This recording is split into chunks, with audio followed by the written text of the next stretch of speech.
reunidos todos, amigos de Hélio Jaguaribe, para trazer muita ternura e carinho a Jaguaribe. Mas, antes de começar, e me perdoem a informalidade, a ideia justamente é uma reunião de amigos. E por que encontro com o Barão? A ideia de que este não é um ministério, aqui era a casa do Barão. E a ideia do encontro com o Barão é esta reunião de grandes homens fazendo reflexões sobre o Brasil. Eles são chamados aqui e acolhidos pelo Barão para pensar sobre o Brasil. O ministro Celso Amorim quem teve essa ideia, gostaria de estar aqui presente, juntamente com Samuel Pinheiro Guimarães, que é um dos grandes admiradores de Hélio Jaguaribe, se desculparam porque estão tratando do aniversário do Barão do Rio Branco em Brasília. De modo, até essa coincidência nós temos.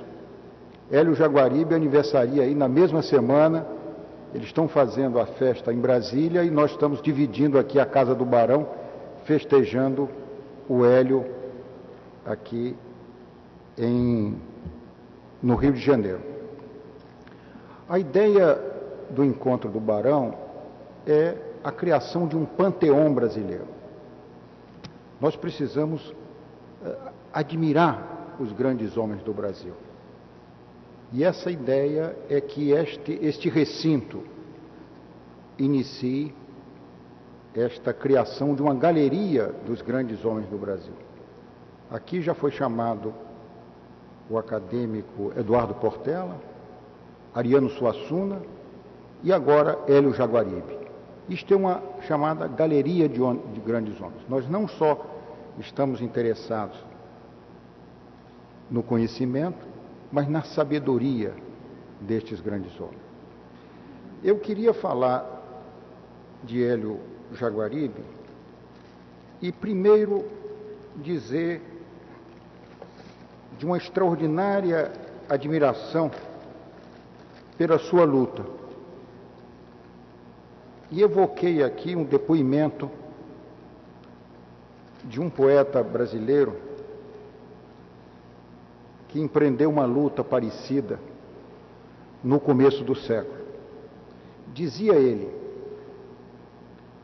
Dante, quando entrou no inferno, ainda no vestíbulo da morada do eterno castigo, encontrou uma triste multidão com as sombras dos sem almas, dos neutros, dos indiferentes, dos que vivem sem merecer louvor nem desprezo.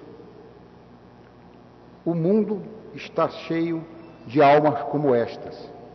Não são boas nem más. Atravessam a existência sem fé, sem entusiasmo, sem ideal.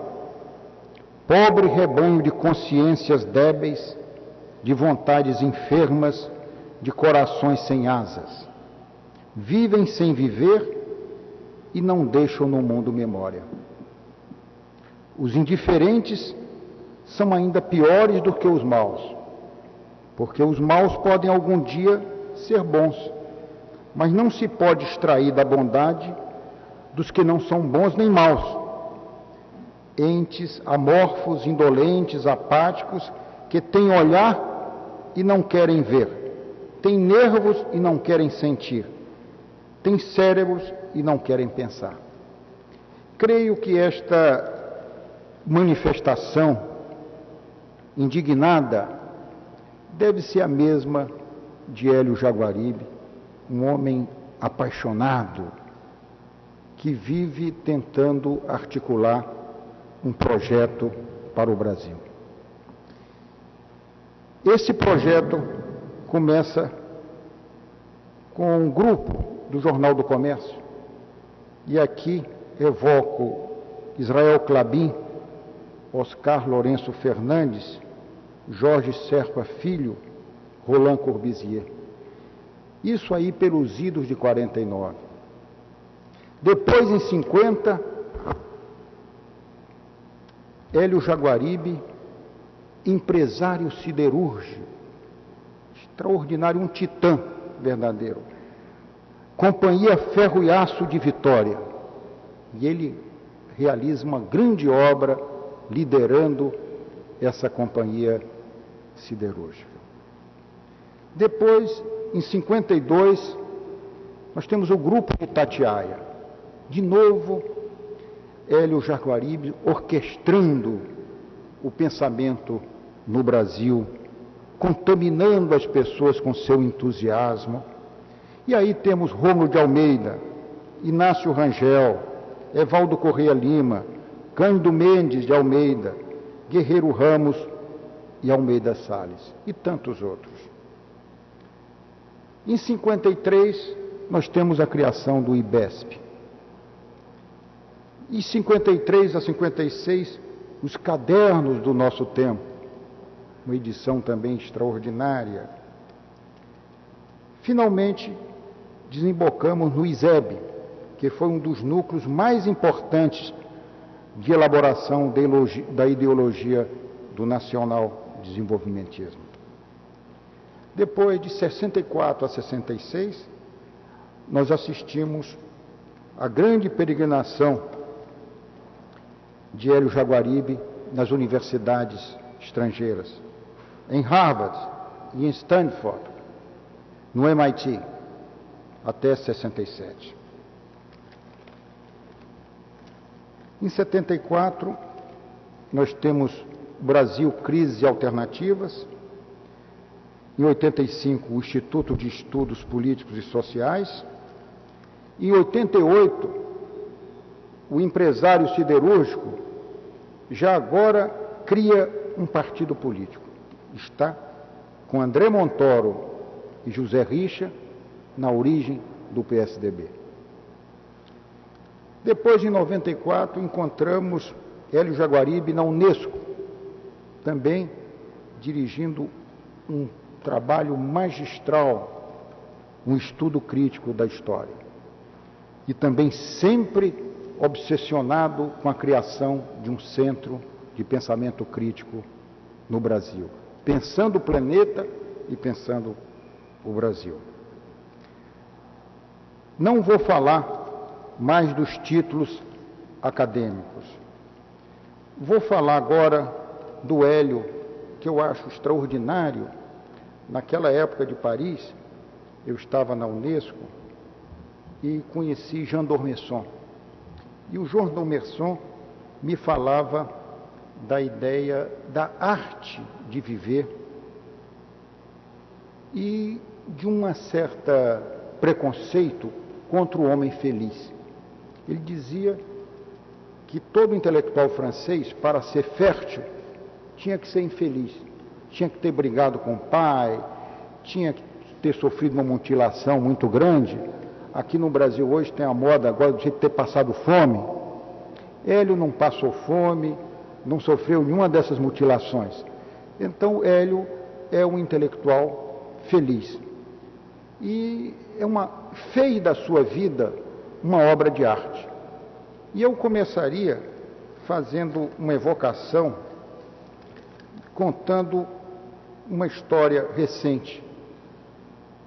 Eu queria evocar também nessa sala, que nos traz tantas lembranças aqui, primeiro, essas colunas jônicas nos faz evocar Mário Vieira de Mello, esse grande helenista, com quem nós aprendemos a ler sobre a Grécia. José Guilherme Merchior, grande amigo e admirador de Hélio Jaguaribe, e Santiago Dantas, que aqui foi o orador da turma, da nossa turma. Mas eu quero contar uma história recente, e Hélio é uma grande árvore, com flores e frutos. Nós estamos com as flores aqui e os frutos.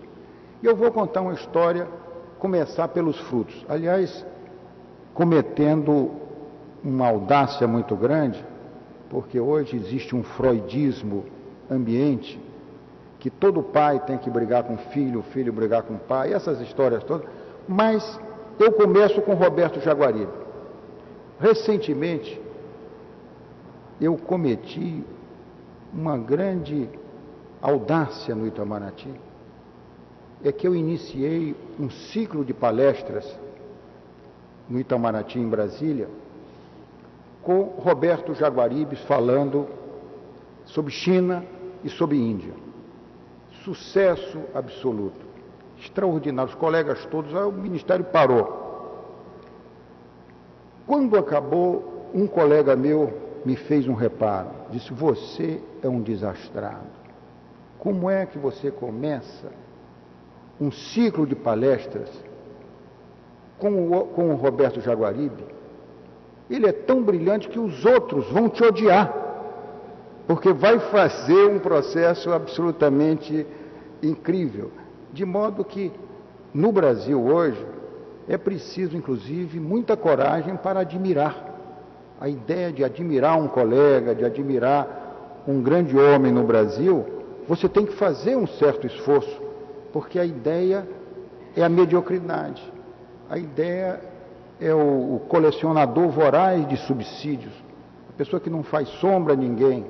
E o Brasil precisa de grandes homens.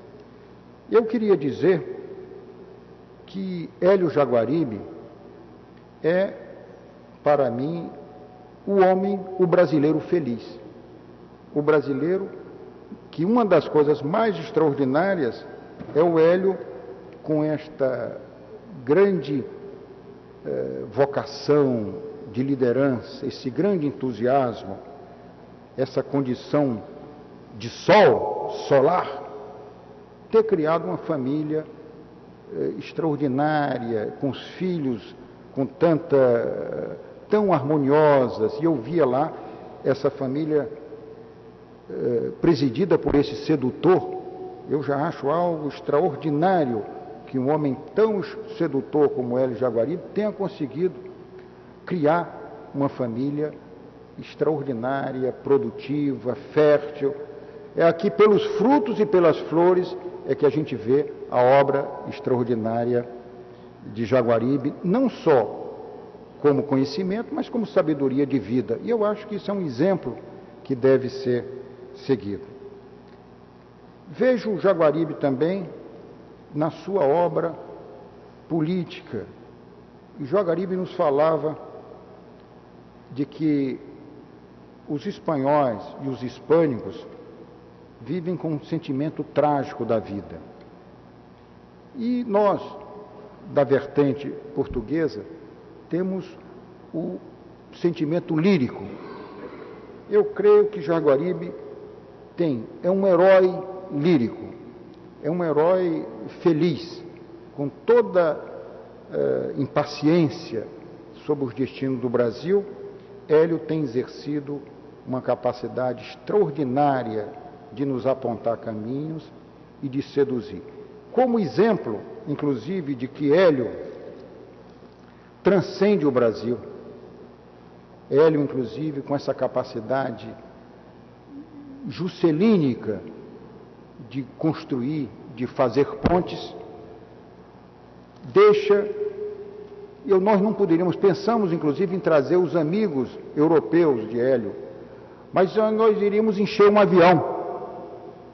E trouxemos aqui, em representação dos seus amigos no exterior, Aldo Ferrer, este grande intelectual argentino, porque este grande neo-helênico, que é Aldo Ferrer também, essa ideia de que a América Latina é talvez a região mais integrada do ponto de vista intelectual.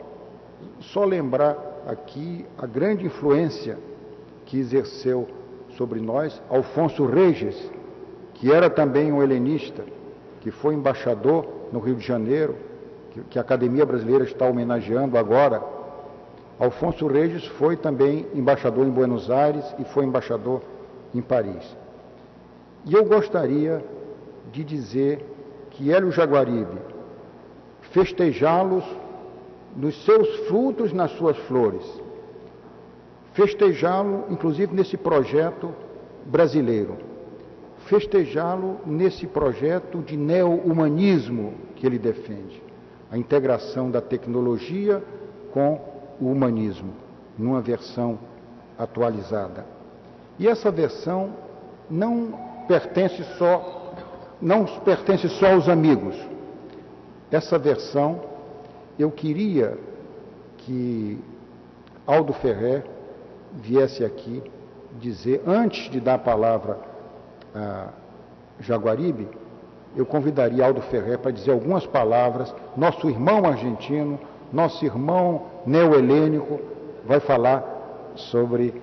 E depois eu contaria uma pequena história antes, mas vamos ouvir aqui o nosso Aldo Ferrer.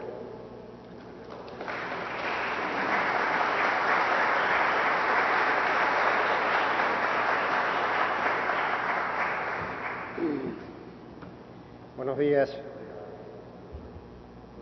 Estoy realmente muy contento de poder participar en esta celebración de los jóvenes y vitales 85 años de mi amigo Elio Jaguaribe, a quien conozco desde hace muchos años, y ha sido no solo para mí, sino para los pensadores sociales de América Latina un referente por sus ideas fundamentales. Elio es realmente una de las personas que ha pensado con más profundidad no solo a Brasil, sino a la América Latina, y que nos ha dado y nos sigue dando con toda su vitalidad y su entusiasmo claves fundamentales para entender la realidad latinoamericana. Entender, por ejemplo, por qué nuestros países han sido capaces de crear una cultura de validez universal en la música, en la pintura, en el pensamiento social, incluso en las ciencias duras, y al mismo tiempo no hemos sido capaces de construir sociedades más solidarias, más integradas, capaces de desplegar en plenitud el potencial de que disponemos. Este pensamiento de Elio nos ayuda a entender cómo, para poner la realidad a la altura de la cultura latinoamericana, necesitamos un profundo proceso de transformación social, de equidad, de solidaridad, de justicia. Y también nos enseña Elio lo que es, por otra parte, una contribución fundamental de otros pensadores latinoamericanos como Raúl Previs y Celso Furtado, de que no podemos entender a nuestros países si no entendemos al mundo desde nuestras propias perspectivas, no con la visión alienada que viene de los centros, desde la perspectiva de las potencias hegemónicas, sino entender el funcionamiento del sistema global desde nuestra propia posición en el mundo. Y esta concepción de lo social con lo global le sirve a Elio para fundamentar su confianza en nuestras propias fuerzas. Yo diría que uno de los grandes aportes del pensamiento de Jaguaribe es precisamente esta insistencia en que el futuro está en nuestras propias manos, que depende de la lucidez de nuestras dirigencias y de nuestra capacidad de asumir la responsabilidad histórica para terminar de construir sociedades vitales, homogéneas, capaces de gestionar el conocimiento y poner, vuelvo a insistir, la realidad social a la altura de la cultura latinoamericana.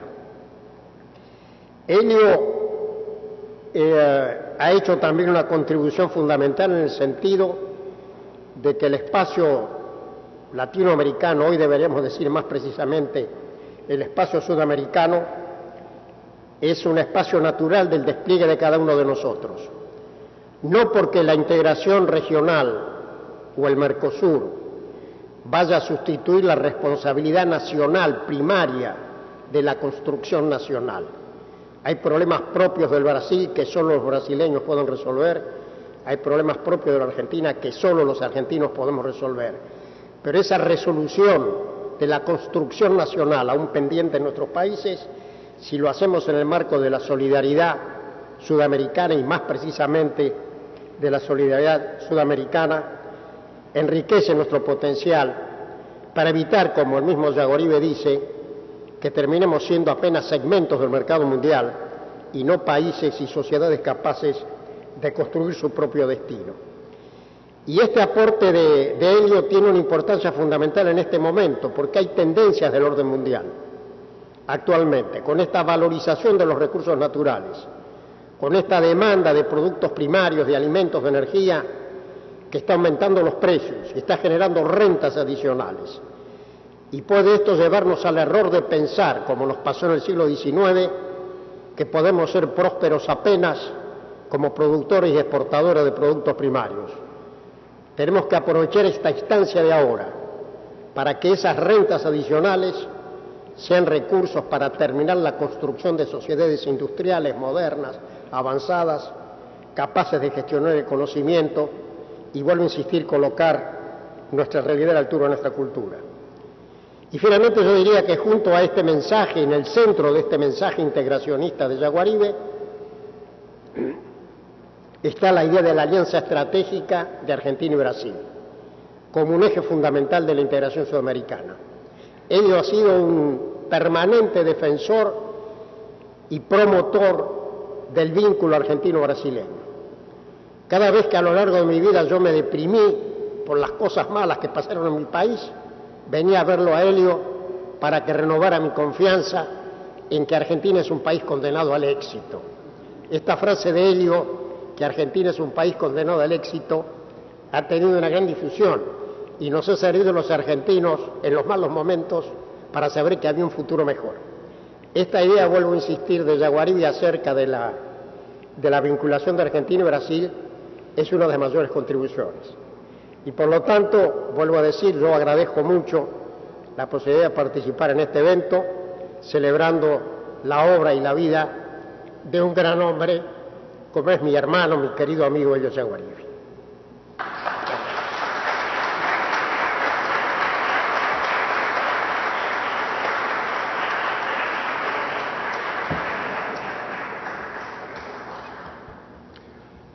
Antes de chamar o professor Helio Jaguaribe, eu queria dizer que, recentemente, na comemoração do aniversário de Helio Jaguaribe, o acadêmico Afonso Arinos me chamou a atenção de que estava recebendo um e-mail Barão Helio Jaguaribe. E então eu telefonei para Brasília e falei com a minha secretária, mas como você faz um erro dessa? E ela me disse, mas o Helio Jaguaribe é barão. Então, Barão Helio, encontro com o Barão Helio Jaguaribe. Ela está certa.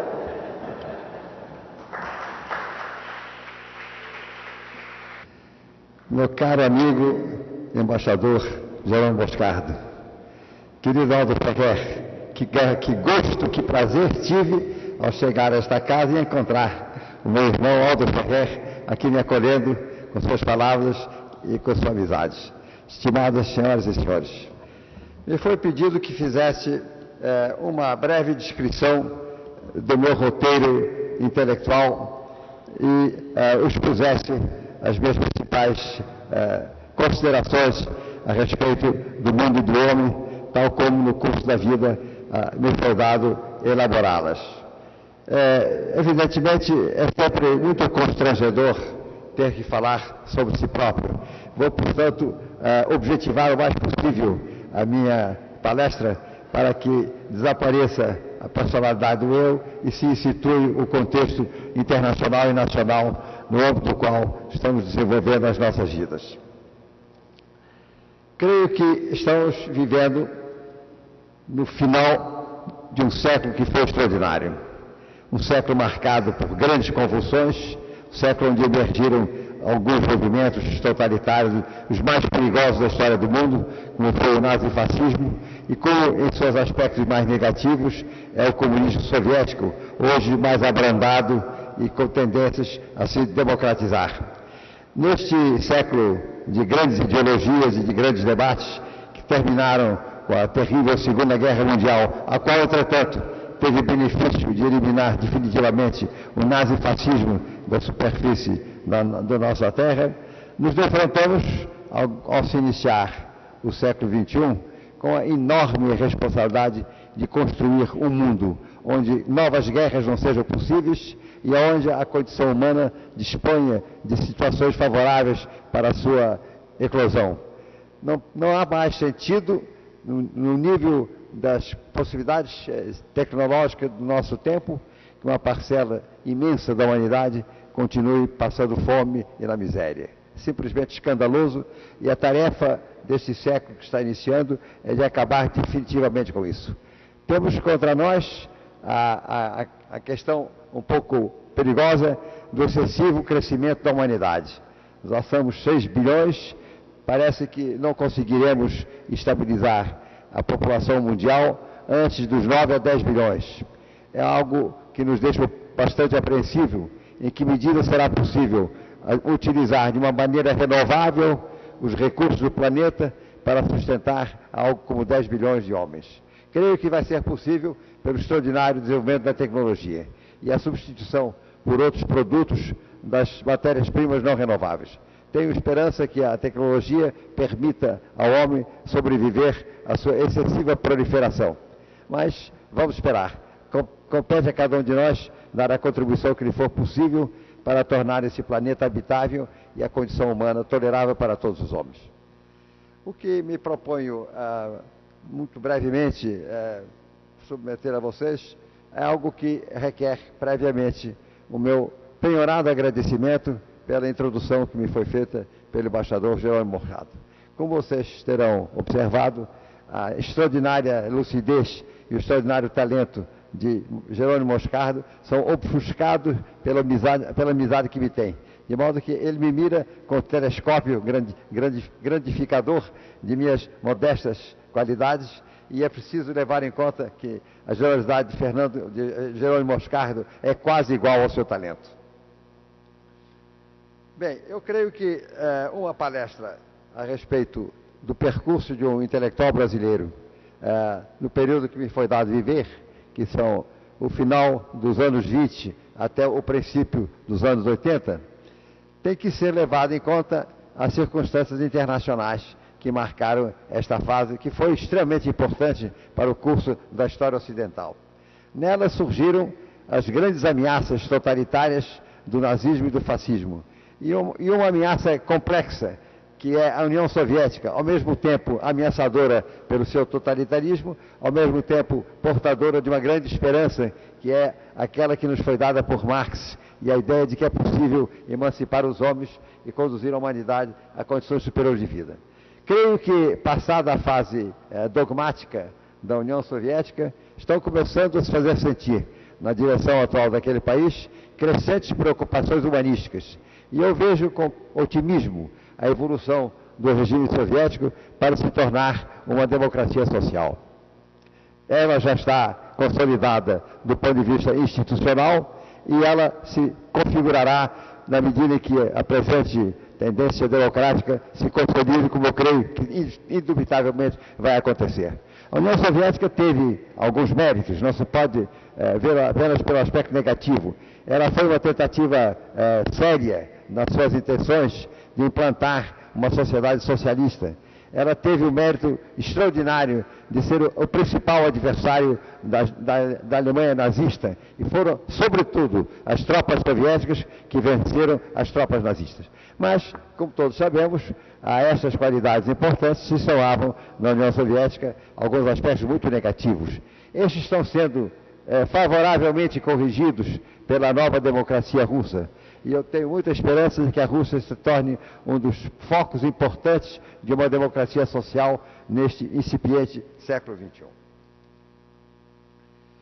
Creio que a consideração do mundo contemporâneo deve levar em conta o fato de que nós estamos vivendo um período de, digamos, redução significativa das convicções ideológicas.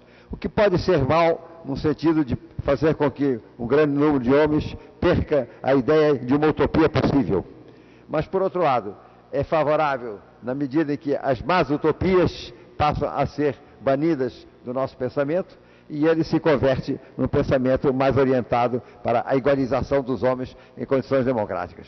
Esta grande transformação do século XX, que está desembocando no XXI, conduziu à eliminação oportuna dos totalitarismos nazifascistas, a uma crescente humanização do regime russo, que da coisa soviética se tornou uma democracia social, com condições de prosperidade absolutamente observáveis, e a abertura do mundo com a eliminação do colonialismo.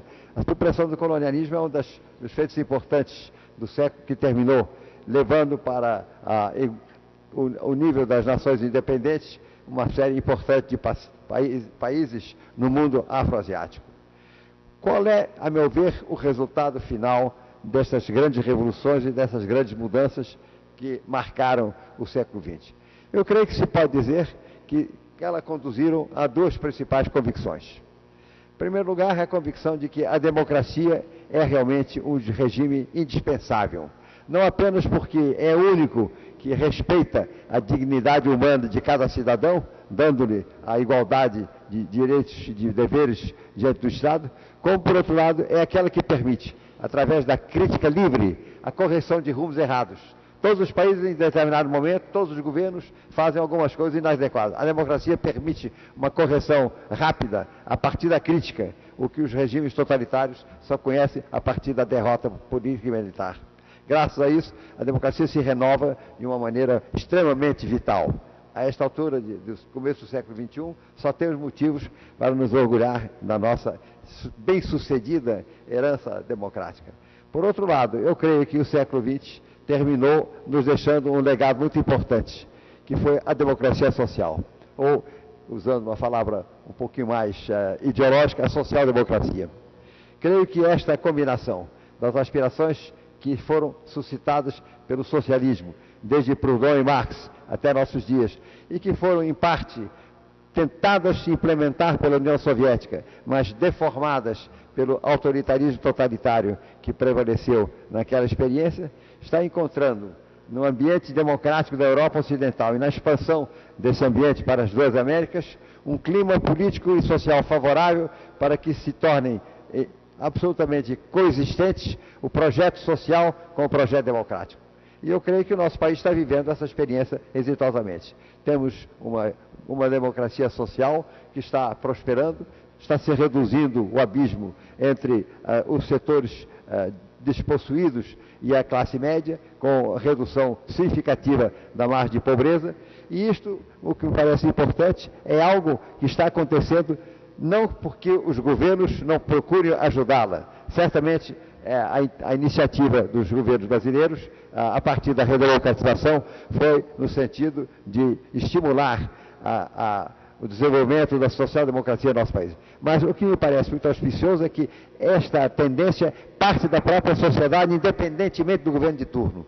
Nós temos um processo de crescimento social-democrático, democrático-social, decorrente das convicções dos brasileiros, da vontade dos brasileiros de instituir aqui um regime que combine a liberdade democrática com o compromisso social. E o governo atual está de acordo com isso. Mas não devemos a nenhum governo especial isso. Devemos a uma convicção nacional enraizada na cabeça de cada brasileiro. E é isso que me torna extremamente otimista a respeito desse nosso grande gigante, tão cheio de debilidades e de aspectos que estão precisando de reforma, mas possuído de uma maneira irreversível pela vocação social e pela vocação democrática. Isso me dá muita esperança. Com relação ao que me seria dizer em relação ao meu roteiro, creio que seria importante, antes de uma brevíssima referência ao curso das minhas ideias, salientar que, ademais do século XX ter se caracterizado pelo extermínio final da nefanda ideologia totalitária do nazifascismo, ele se caracterizou no Brasil por um processo que cada vez mais consolida o projeto da democracia social. Gostaria de me referir a esse respeito a essa interessante e importante figura que foi Getúlio Vargas, e que marca, indubitavelmente, toda a primeira metade do século XX brasileiro. Em Vargas se observa uma relação entre o permanente e o conjuntural, o estratégico e o tático. Diria que o elemento permanente de Vargas é a vocação nacional. um espírito nacionalista não xenófobo, um espírito nacionalista aberto ao mundo, mas absolutamente vigoroso no sentido de maximizar as potencialidades do país. Outra dimensão que parece permanente em Vargas é a dimensão do desenvolvimento. Ele tentou reformar o Estado com o Estado Novo e tentou, no seu segundo governo, um esforço muito significativo e muito bem sucedido de desenvolvimento. E, por outro lado, a este Vargas nacionalista, desenvolvimentista, se segue ou se junta um Vargas de um oportunismo tático. Vargas foi liberal na Revolução de 30, foi salazarista, diria mais salazarista que fascista, com o Estado Novo, e voltou ao poder como social-democrata. Os três momentos de Vargas marcam um progresso interessante a partir de uma posição de liberalismo ortodoxo, convencional, dos anos 30, à social-democracia, ao liberalismo social do último Vargas, que infelizmente continua comandando os rumos do nosso país. No que se refere ao que poderia ser uma muito sucinta referência a minhas ideias, começaria observando o fato de que eu tive o privilégio de pertencer a uma família ilustrada. Meu pai, General Francisco Jair de Matos, foi um grande geógrafo e um grande cartógrafo, membro da Comissão Rondon, e a ele, entre muitas contribuições, se deve uma importante descoberta geográfica. Ele descobriu, a partir da sua competência cartográfica relativa a toda a América do Sul, o fato de que as bacias hidrográficas sul-americanas se intercomunicam fluvialmente. Então, meu pai dizia, pode-se, sem tirar o pé d'água, sair do rio Amazonas ao rio da Prata, sempre com a intercomunicação fluvial das bacias da América do Sul. É uma circunstância muito interessante. É um país profundamente marcado pela abundância da água doce, que é um produto tão raro no mundo atual. Por outro lado, mencionaria o fato de que havia educação muito racionalista, completada pelo racionalismo dos jesuítas, me conduziu a esta obsessão pela racionalidade. Eu creio que tudo depende da racionalidade, desde que ela seja exercida no âmbito da liberdade e com sentido de tolerância e de generosidade. As formas tolerantes da racionalidade são a única linha pela qual pode haver o desenvolvimento do mundo.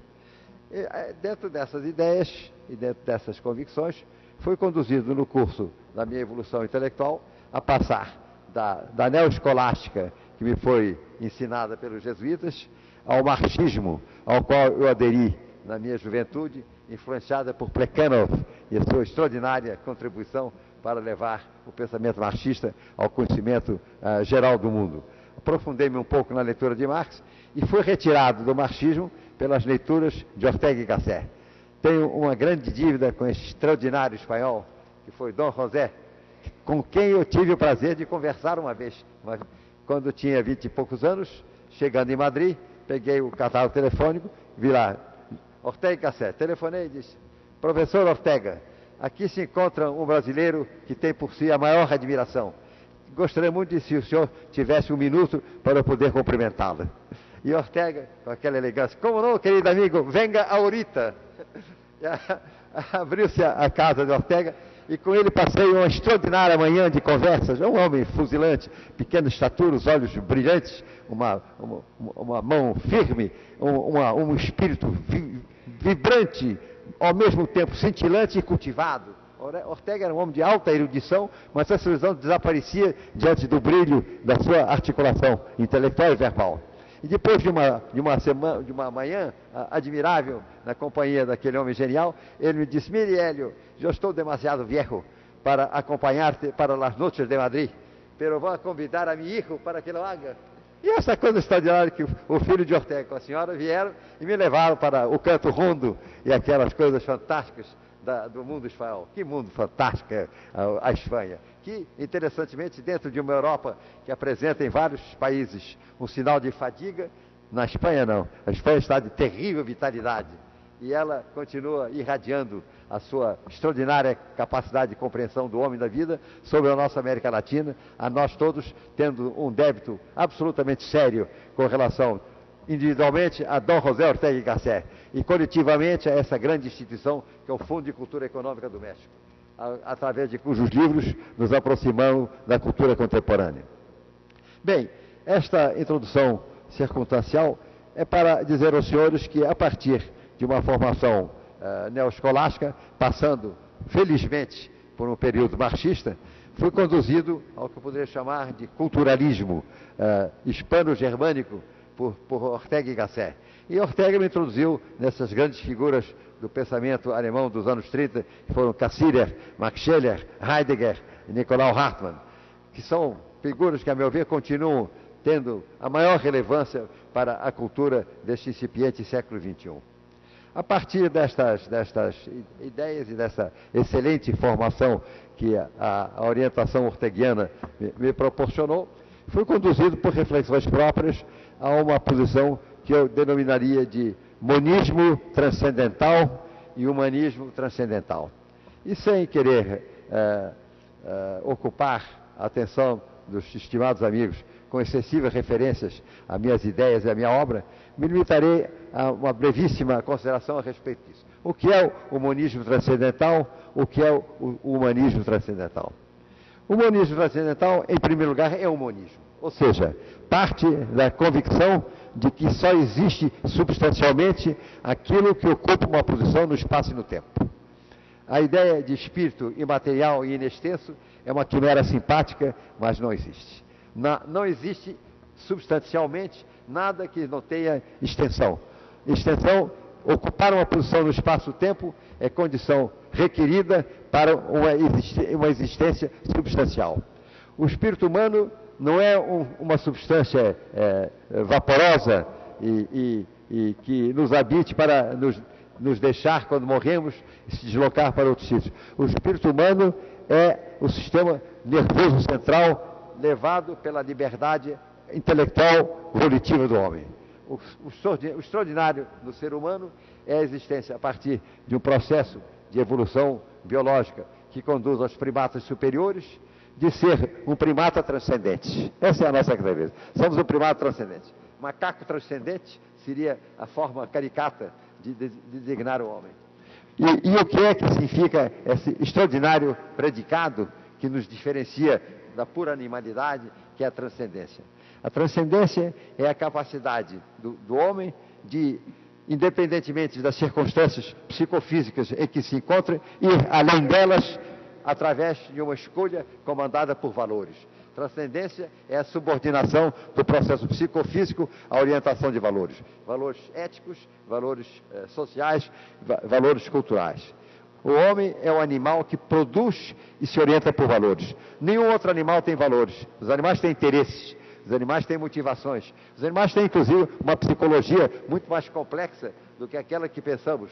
Nada mais extraordinário, por exemplo, que contemplar a extraordinária psicologia do cão, como ele é capaz de se afastar da comida para se aproximar do dono, como cães morrem de fome para ficar junto ao cemitério do seu dono. É uma capacidade de transcendência extraordinária, mas é uma transcendência anímica. O cão é animicamente transcendente. Nós também somos, talvez menos que o cão, mas, em compensação, somos eideticamente transcendentes. Somos eticamente transcendentes. Eu considero que a natureza do cão é mais generosa que a do homem. Mas, em compensação, o homem tem essa transcendência ético-racional que falta aos animais. E isso nos dá a possibilidade de compreender o mundo, por um lado, e, por outro lado, de agir no mundo, não apenas em função das nossas propensões psicofísicas, mas em função de valores. Os valores não existem, os valores são inventados pelo homem, mas não são uma invenção gratuita, e isso é que é interessante. O mundo não tem valores, o mundo é totalmente intransitivo, o mundo é totalmente consequencialista, o mundo não tem nenhuma finalidade, não tem nenhum propósito, o mundo, desde um certo ponto de vista, é totalmente irrelevante. O que é relevante é o fato de, nesse mundo destituído de relevância, ter surgido um primata como nós, capaz, por uma operação eidético-volitiva, de assumir transcendência em relação às suas motivações psicofísicas. O que faz o homem importante é o fato de ele ser um primata transcendente. Primatas somos, mas transcendentes. E esta é a nossa diferenciação em relação aos nossos irmãos menos favorecidos pela evolução. E a partir desta consideração de que o que caracteriza a transcendência humana é a capacidade de identificar, por um lado, a absoluta irrelevância de tudo o que é meramente objetivo. E, por outro lado, a absoluta relevância de que é capaz a liberdade humana quando se assume de uma forma racional volitiva. O mundo objetivo é irrelevante. Esse cosmos gigantesco que pertence a infinidade de estrelas, de constelações, de galáxias, não tem nenhuma finalidade. É um processo meramente consequencialista, processo meramente automático, destituído de qualquer propósito. O mundo, o nosso planeta, destituído de qualquer propósito. A própria vida começa a ser uma transição interessante entre a falta de propósito e o início de propósito. A vida, no mundo totalmente destituído de propósito, tem um propósito. Mas o propósito da vida é o propósito imanente, é o propósito da sua perpetuação, da autoprodução, de preservação das espécies através da reprodução. Dentro deste princípio de finalismo, no mundo totalmente destituído de finalidade, que foi a emergência da vida, ocorreu essa coisa extraordinária, que foi o desenvolvimento do homem como um primata transcendente. O que nos torna seres particularmente importantes é o fato de sermos capazes de criar valores, de subordinar a nossa conduta humana a valores. É importante nos darmos conta de que dentro da irrelevância geral do mundo, o homem também, objetivamente, é irrelevante. Somos seres que terão, cada um de nós, uma existência extremamente fugaz, pertencentes a uma espécie, a espécie humana, que também é fugaz. O homem será extinto ou por loucura autodestrutiva, conforme as possibilidades que hoje existem, ou, se tiver bom senso, será destruído cosmicamente. A humanidade não está aqui para ficar para sempre. E o interessante é que nós, seres efêmeros, de uma espécie que também é efêmera, somos capazes de produzir o absoluto, de contemplar o absoluto. A partir do exercício racional volitivo, o homem atinge o nível da divindade. Os deuses não existem, mas o homem pode ser divino. E pode ser divino em várias fases. Divino é São Francisco, divino é a Madre Teresa de Calcuta, divino é Immanuel Kant, divino é o grande sábio Einstein. Ou seja, a possibilidade, pela razão ou pela vontade, de superar de uma forma extraordinária a contingência biológica em que estamos inseridos e atingir um momento de divino. Atingir para quê? Para nada. Esta aqui é a coisa. Para nada. Não há nenhuma relevância final na nossa relevância. Estamos indivíduos fugazes que vamos morrer dentro de algum tempo. Um homem como eu, 85 anos, já pode contemplar próximo a sua própria sepultura. E, por outro lado, a espécie humana está longe de ser uma espécie permanente. Ela vai desaparecer, a Terra vai desaparecer, mas muito antes dela desaparecerá a espécie humana. E então surge esta coisa muito interessante, que é, dentro de um sistema cósmico totalmente irrelevante, a possibilidade do ser humano de assumir por conta própria relevância. Uma relevância que objetivamente é irrelevante. A morte do sábio e a morte do idiota são igualmente irrelevantes do ponto de vista do cosmos. Mas a diferença entre o sábio e o idiota é que o sábio, embora mortal, teve a capacidade de compreender o mundo. Essa coisa gigantesca, mas destituída de autoconsciência, é desvendada pelo homem lúcido. O homem compreende o mundo e compreende a si próprio. E a sabedoria desta compreensão do mundo e de si próprio consiste em compatibilizá-la com a efemeridade geral das coisas. Ter um sentido de significação e de relevância que se esgota na nossa vida, na vida dos nossos irmãos homens, mas que, do ponto de vista cósmico, é irrelevante. Termino, por isso, esta breve reflexão sobre relevância e irrelevância, mostrando como aquilo que faz com que o homem seja relevante é sua capacidade de operar, de atuar em forma racional e volitivamente livre. Embora esta relevância humana, cosmicamente, não tenha sentido. O homem da maior relevância e da menor relevância morre igualmente, sem deixar, do ponto de vista cósmico, nenhum resultado. Mas, do ponto de vista humano, a relevância tem relevância para além do indivíduo. Como é relevante ainda para nós outros a existência de um homem como São Francisco. Essa capacidade da caridade absoluta, é uma coisa assim cuja vida ninguém pode deixar de ler sem profunda emoção. E era um homem humano, normal, santo, dirá a igreja que ele foi. Eu diria que ele foi possuído de uma chama divina, assim como foi possuído de uma chama divina Immanuel Kant, quando fez a crítica da razão pura. E como todos estes grandes sábios que estão construindo a física contemporânea. Então, termino dizendo o seguinte: o extraordinário do homem é a capacidade de captar um elemento de divindade. Os deuses não existem, mas os grandes homens podem ter uma centelha do divino quando produzem atos de suprema caridade ou de suprema inteligência. Muito obrigado.